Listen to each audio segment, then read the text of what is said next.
yang sekarang saya sampaikan bahwasanya dan pernah saya ceritakan juga kepada teman-teman bahwasanya Imam Hambali itu juga pernah masuk penjara. Imam Hambali itu juga pernah masuk penjara. Waktu itu ketika pada masa beliau ya, sudah sekolah belajar kepada Imam Syafi'i, misalnya dia mengembangkan ilmunya, terus belajar dan mengembangkan ilmunya.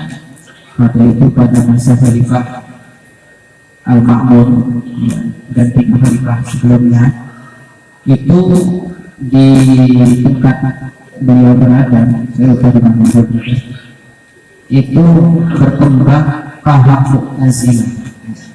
Paham Mu'tazilah itu sangat berkembang, sehingga pemerintah waktu itu dipengaruhi oleh paham Mu'tazilah juga.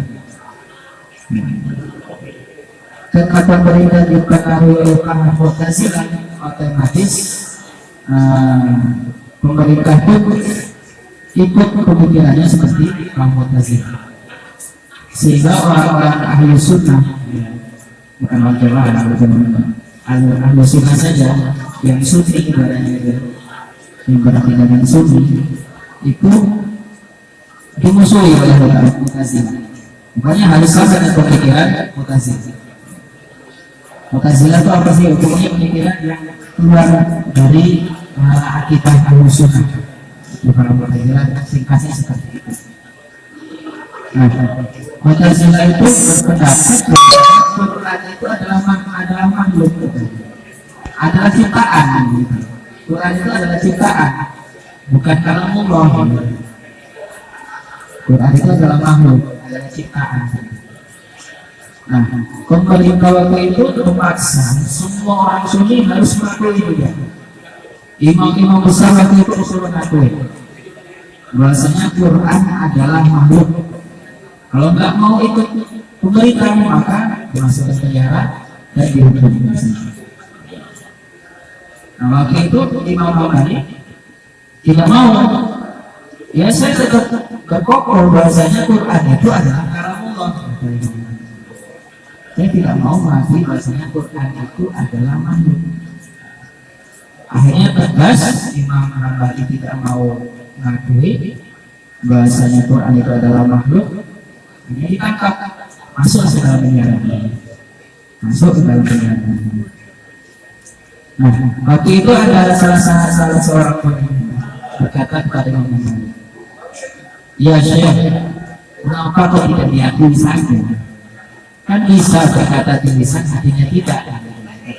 Kata muridnya itu, "Kenapa kok tidak diakui saja biar tidak masuk penjara? Kok malah memilih masuk penjara?" Kata muridnya tadi, membisikkan kepada saya. Apakah jawaban saya? Saya tidak mau mengakui, sehingga nanti dicatat oleh murid-muridku atau generasi sebelumnya bahwasanya Imam Hambali pernah berkata sekian dan akhirnya tidak dirujukan, dan itu menyesatkan banyak orang di belakangnya.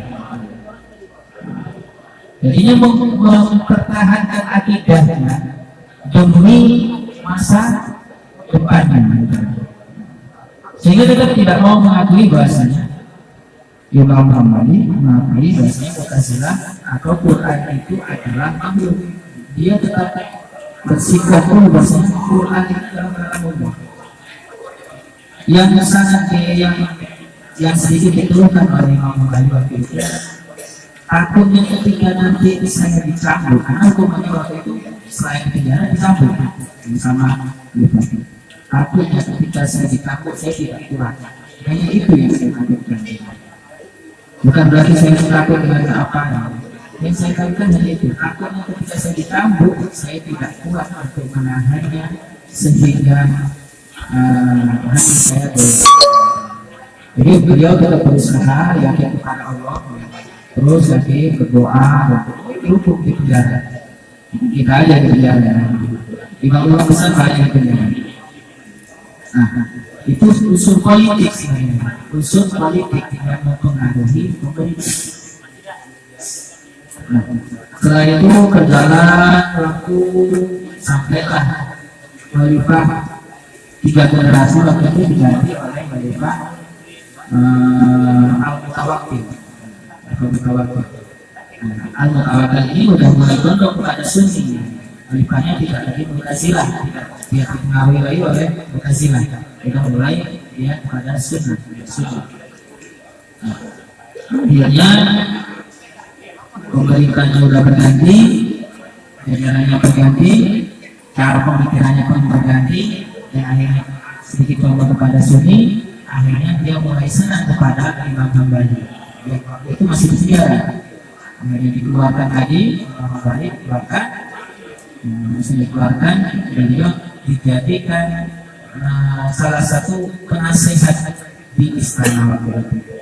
Mulailah Islam berkembang dengan Muhammad.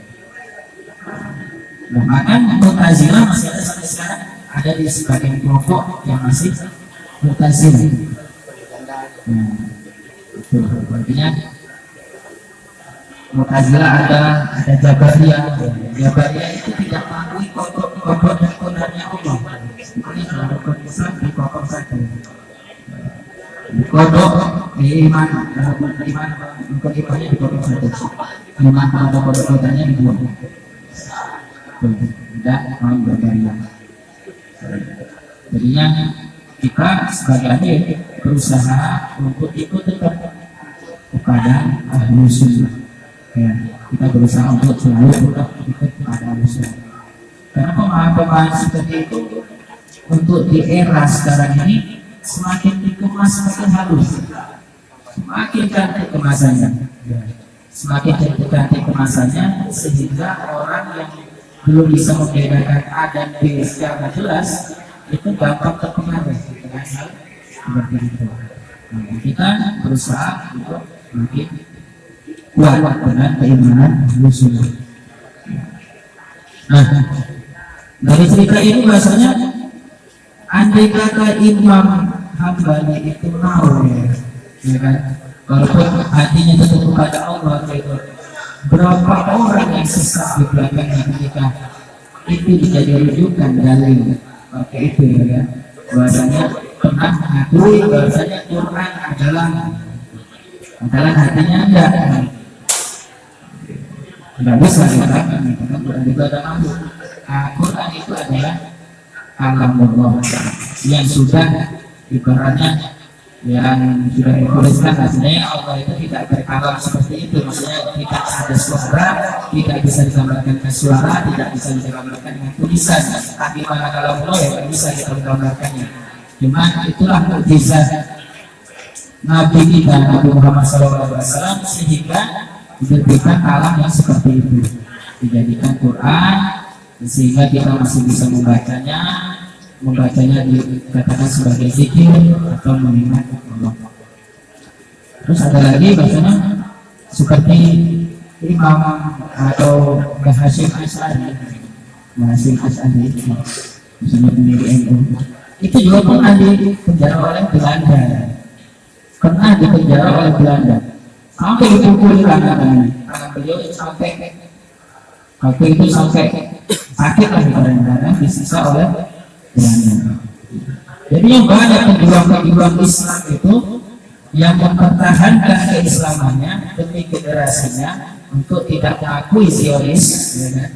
Nah, jadinya kita ini ya semoga termasuk golongan seperti itulah, bukan karena hanya dimasukkan penjara karena ini, kan? Kita berusaha untuk menjadi titik memang sehingga membuat sejarah pada diri kita atau generasi kita, bahasanya tetap dicatat sebagai kebaikan.